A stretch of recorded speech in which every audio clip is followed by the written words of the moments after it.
It's Jessie, and this is the Bun Mom Life. Hello, Fluffle Fam! Welcome back to the Bun Mom Life. I'm Jessie, your bun mom friend who's a voice actor by day and a completely obsessed bun mom of 4 every waking moment. And I am so glad you're here. Today's episode is one that's pretty close to my heart because I get to talk about all the different relationships that Roo has had with each of her 3 bunny friends. They're all very different. If you listen to our previous bonding episodes, you'll know that the bonding experience itself for all 3 pairs were very different. And today I'll be sharing about how even the bond itself, the relationship among all these 3 different pairs, are so different. It's really fascinating to see how the dynamic shifts completely depending on the pairing. Because, as I keep saying over and over and will keep saying it forever, every bunny is completely unique. So even though Roo has been the constant in all 3 relationships, when the other bunny was another bunny, everything changed. The dynamic, the energy, the way love showed up between them. And I'm going to go through Roo and Linus, then Roo and Timo, and then Roo and Kumo. And I think each one is really special and really distinct. And it just makes me treasure every single one of those bonds even more because none of them can ever be replicated or replaced. The first pairing I'm going to talk about is Roo's first bonded companion, our Linus bear. And you may have heard in our bonding episodes, these 2 were the dream bonding experience, and they were the dream bonded pair. They were such a wonderful first bonding experience for us as completely new bun parents. And looking back, I think a huge part of why it went so smoothly was the compatibility of their personalities. Roo is the dominant queen. She always has been. And Linus was the most gentle, most yielding, sweetly submissive bunny you could ever imagine. They were just made for each other. Establishing hierarchy was quick and easy, and there were no serious fights. And from almost the very beginning, they were just together. In every sense of the word, Linus doted on Roo with everything he had.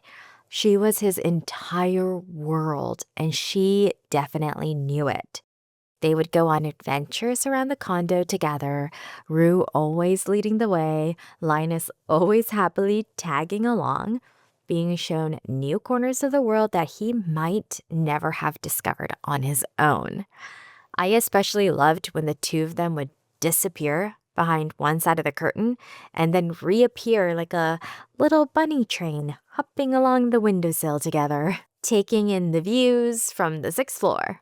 When we got a cardboard bunny cottage that had its own little rooftop terrace, we'd often find both of them sitting up there together, gazing out over the queendom. Linus was always grooming Roo. Always. Whether they were sitting beside each other or loafing beside each other or fully flopped out and lying down, Linus always had his head turned toward her, tending to her. He especially loved grooming her eyes.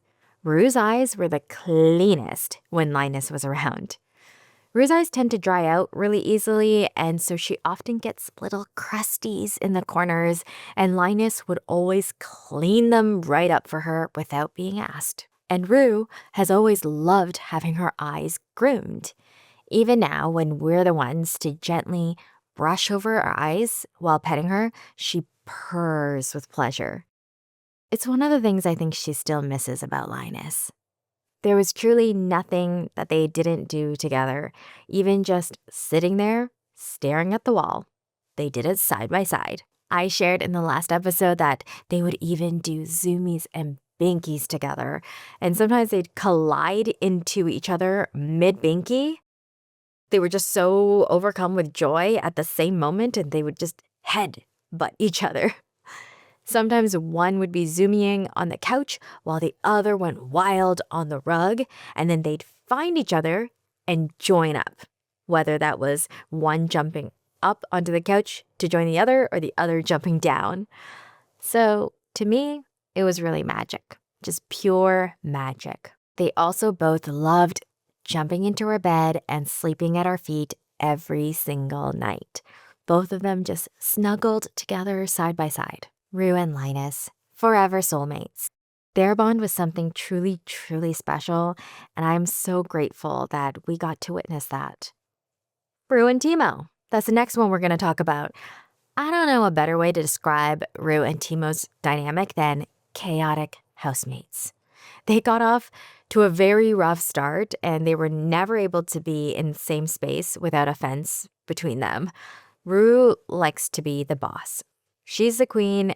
She knows it. She wants everyone else to know it. Timo was the wild card. He didn't play along to anyone's rules. He was a free spirit, always looking for a bigger world, always testing every boundary and limit, and it drove Roo absolutely insane. Roo just couldn't understand why Timo didn't understand that he was the one trespassing on her territory and he needed to stand down. And Timo couldn't understand why Roo couldn't understand that he simply did not care. He just wanted to have daring adventures and see what was on the other side of everything. Perhaps in another life, in another set of circumstances, Roo and Timo would have been very good friends. Maybe if Linus hadn't just passed away, leaving Roo grieving and raw and not ready to open her heart to anyone new.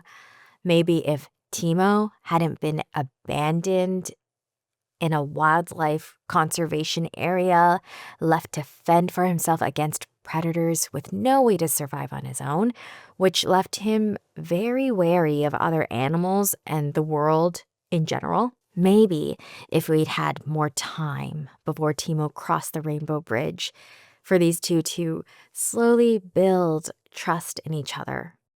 Maybe if Timo's health hadn't been so fragile and we hadn't needed to pause every single bonding attempt to protect him. Maybe then.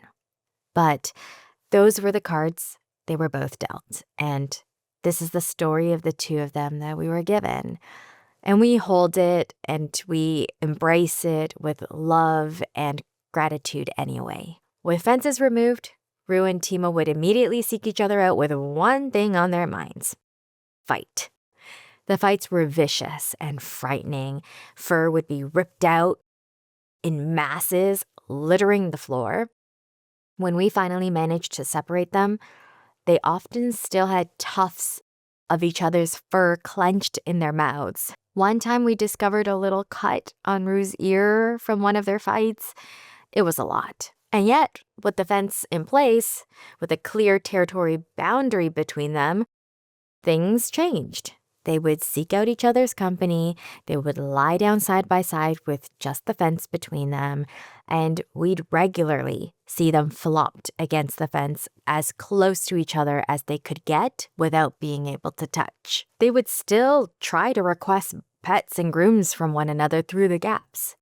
And this is actually not uncommon bunny behavior. The fence acts as a territory line, which is a clear boundary that gives each bunny a sense of safety and ownership of their own space. With that buffer in place, they could relax into their natural instinct to be near their own kind without feeling threatened.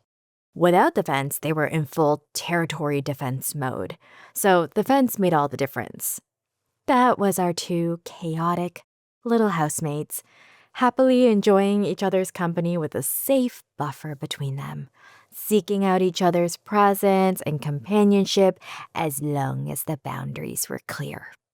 It wasn't the bond we hoped for, but it was still precious and special. Roo and Kumo, big sister and little brother. Roo and Kumo really do behave like siblings. We don't know Kumo's exact age since he was rescued, but we've always assumed he's younger than Roo based on his energy and his looks. Roo at her age has settled into a more calm and regal way of moving through the world. Kumo, on the other hand, operates at a very different frequency. He goes from completely passed out, so he's super exhausted, very tired, he's dreaming, to fully alert and at your feet in less time than it takes to blink. His energy goes from 0 to 1,000 instantaneously. I'll look over and he'll be knocked out, dreaming somewhere across the room. And then I'll hear a sound and look back, and he's right there, on his tippy toes, waiting for nom-noms.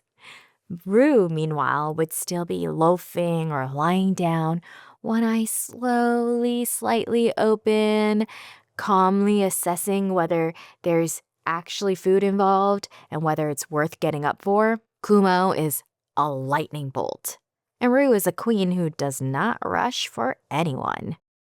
This difference in energy is a big part of why the big sister and little brother dynamic fits them so perfectly. Kumo just wants his big sister's attention and doting all the time. He nags her constantly for grooms, he follows her everywhere, and he cannot seem to understand that she might occasionally want some personal space. Unless there's food. If there's food, then food is the only thing that exists for Kumo, and he has perfected the art of taking advantage of Roo's love of head massages from bun parents to sneak over and finish whatever she's left behind while she melts into the petting and completely loses track of her nom-noms. As I've shared in the bonding episodes, Roo sometimes does reach the end of her patience with Kumo's nagginess and his very aggressive demands for grooming. She'll either simply ignore him and hop away to another part of the house when this happens. So just like any older sister who retreats to her room, locks the door to get 5 minutes of peace. Or in more tense moments, she'll snap at him, resulting in a little bit of a squabble between the two. We intervene when we're there to witness it, though we suspect they probably sort things out perfectly well on their own when we're not around.